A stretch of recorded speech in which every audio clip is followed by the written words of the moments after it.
Yo, what's up, guys? I am here being perceived, and also when the ancestors are like, motherfucker, get your thoughts out, and also record them at the same time and start sharing them, I get to work through the challenge of not wanting to be perceived, but here I am being perceived. What I realize is that I don't have my turquoise ring on, and we need to get that the fuck on. With Bell, be right. Alright, we're drilled up. Protection up. As you're being perceived publicly. So, the question that I really want to answer for folks is, why am I doing this neurocolonization work and this workshop series? And to be really honest, it's something I don't want to be doing. I don't want to be putting my voice and my face online in the day of mass surveillance through AI. I don't want to be in the public in any public facing way because I'm an incredibly introverted and private person. And also, I have been initiated unwillingly and unknowingly until recently in this medicine path. And as I engage in the somatic abolitionist ways, in indigenous and native ways that I'm so honored to be taught and to be guided in, that I can't help but do this work because that is what my ancestors are constantly telling me to do. That when I'm not sharing this work out there in a public manner, I'm doing a disservice to my ancestors and all those that fought in the lands of the Philippines, of the Luzon people, and even on my colonizer side, for me to be who I am and to have the knowledge and the perspectives that I do. Because as I've engaged in activism across many different realms, from the LGBTQ movement to Me Too, to Black Lives Matter, to the psychedelics, decriminalization work, to also protecting indigenous medicines, to now Palestinian liberation and decolonization work in particular, I have found that as I've engaged and tried to heal in the world and engage with communities and follow what a lot of Black liberationists talk about, that you can only heal a community, I found myself to be incredibly traumatized and harmed within these communities that are fighting for renaissance and awakening and revolution and for empire to end. What I found was hypocrisy. I found hypocrisy in that these people could speak all the right words and read all the right things, but somatically and in their interpersonal dynamics and within conflict is where the hypocrisy would always rise. When the nervous system gets triggered and is on fire, we recapitulate empire over and over and over and over again. And in some reason, I tend to be the target of it every single place I go. So I truthfully almost died last year because of how suicidal. After putting my body and my life on the line for an action, I was once again found to be a target, and I got bad jacketed and exiled from community resources, all the while being under state repression, having 33 counts of false imprisonment on my backgrounds, preventing me from working. And in that deep, dark place that I have experienced a lot, I found a renewal to renew my work that I've been working on for the last 7 years.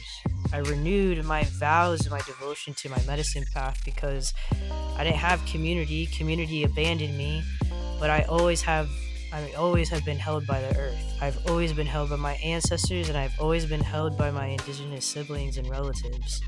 So I turned to them, and I turned to the medicine, and I turned to sweat. And in that work, neurocolonization came. because I have been investigating somatically within me what has made me complicit to empire. What can I do to decolonize myself on a real, authentic, and integral level so I'm not hypocritical like all those that surround me? And not only that, like, I don't know what the fuck I'm doing. I'm just listening to those around me and listening to my body and listening to what I understand now is that the intelligence systems within myself are really the messages from my ancestors. That every asana that I sit in Iyengar yoga is an ancestor. That I'm constantly surrounded by my ancestors. I just wasn't listening because modernity and this current paradigm prevents us from listening because it makes us so exhausted and so busy and so disembodied. How can you listen to the ancestors? Because your ancestors are your body, your DNA. So neurocolonization is my healing journey.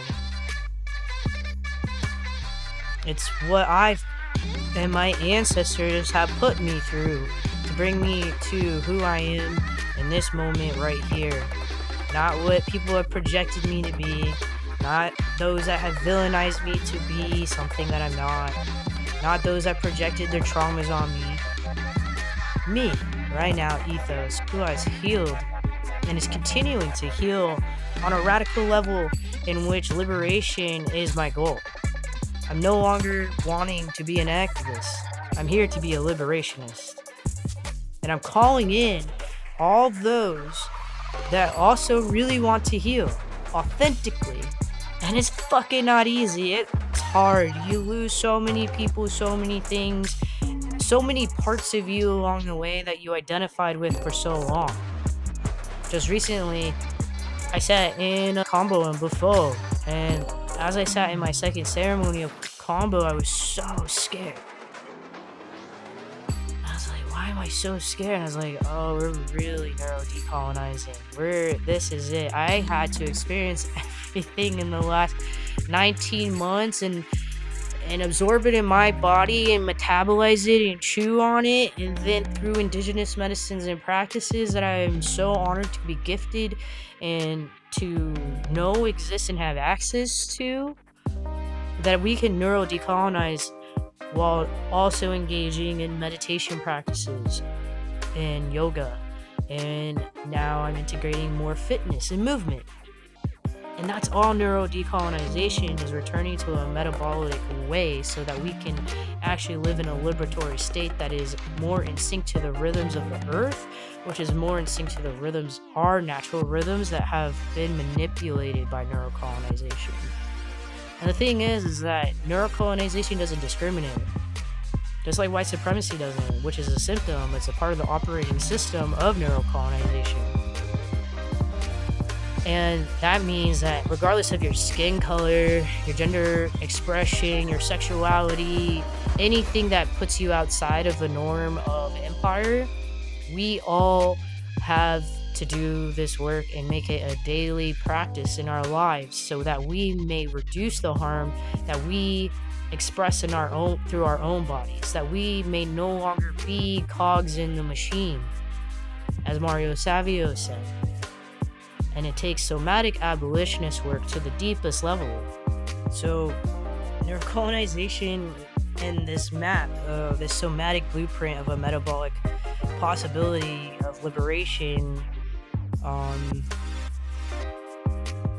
is my journey that I have been reflecting on in the past 19 months. From the last 7 years, from when I first had a spiritual awakening in 2017 and was gifted 12 days of a plant master medicine retreat in the Sacred Valley of Peru, and everything that has happened after that.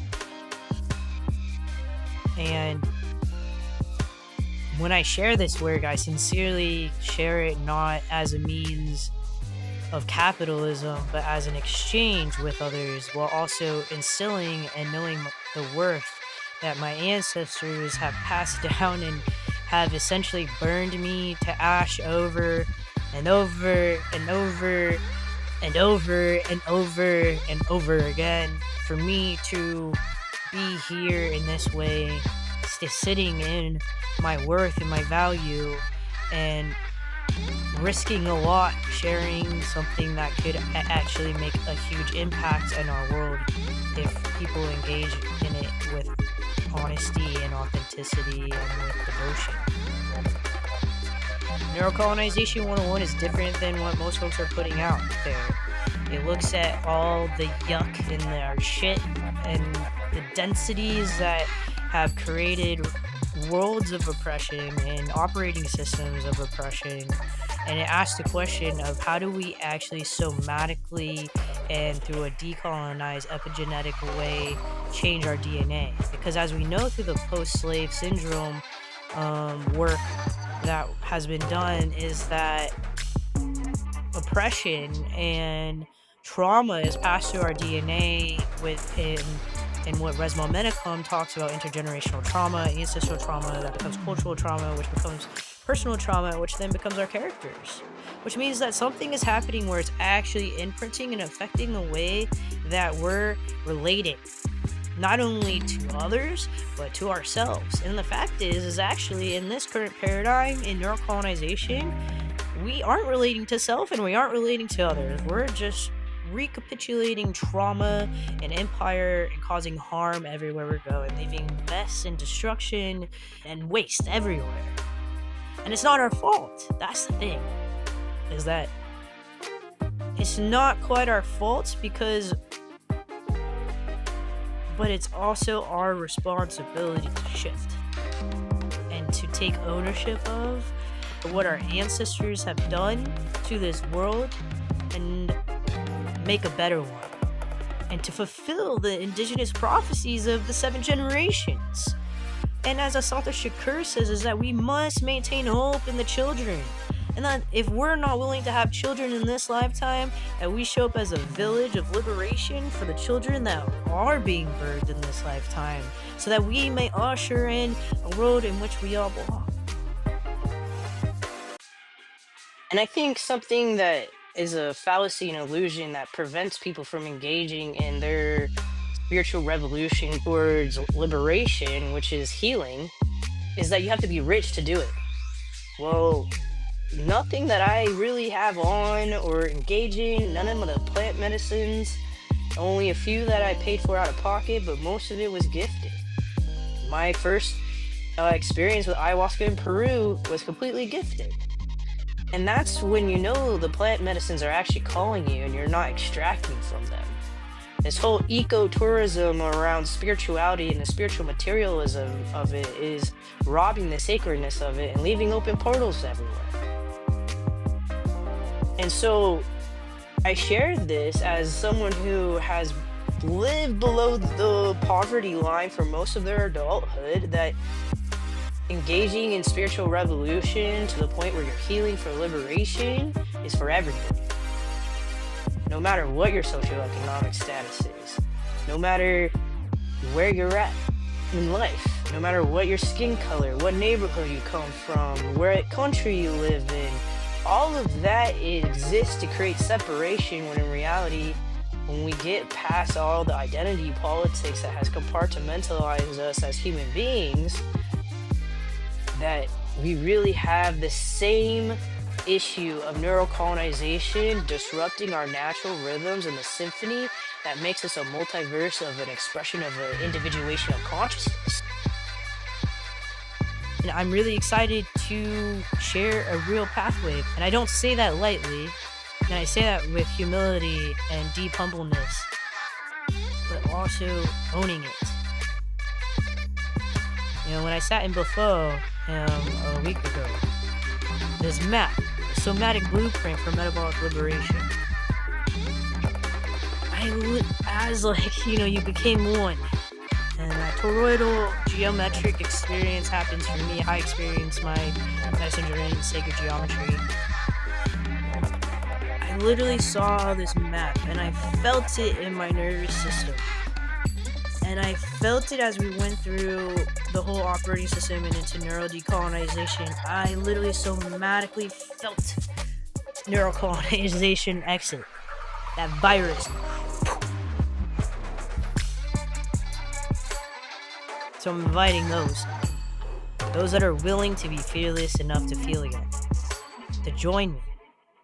Because what we're essentially doing here with Neurocolonization 101 is building a liberation university. And this has happened in many other places and by many other people. And so what makes us different is that I'm not a teacher. I'm not a guide. I'm not even a mentor. I'm a survivor. I have survived so much trauma, and I'm still learning how to survive it. My complex PTSD sometimes riddles me paralyzed, where I have such bad agoraphobia, I don't leave my apartment for weeks. So I'm not trying to teach y'all anything. I'm not trying to mentor you, because I don't know shit. What I know is my own journey and my own path to healing and feeling liberated. And I want to share that and collaborate and co-create this new world and actually bring imagination and creativity and hope in the way that we organize together.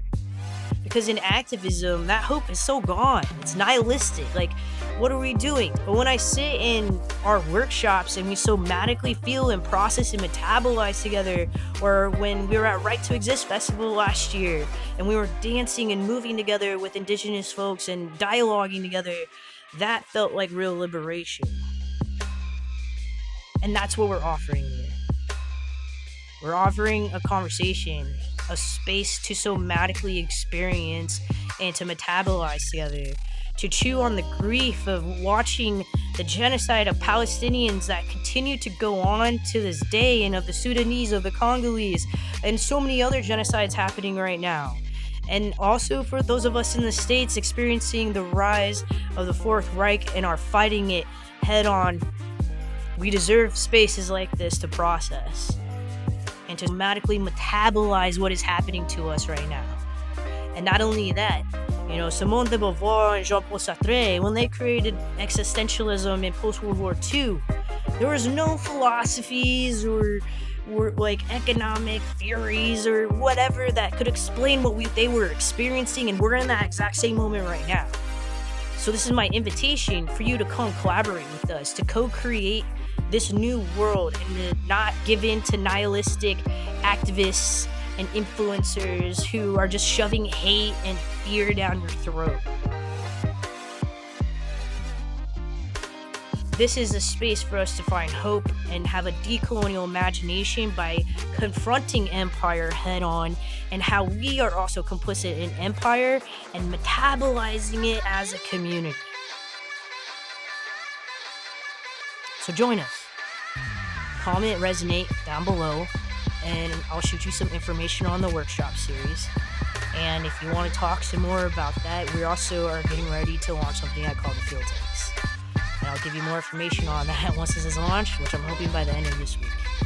You also subscribe to our Substack, and you get 20% off the workshop series. So subscribe, like, all the things. Come join us. You're ready to be the generation that ends empire. It's time.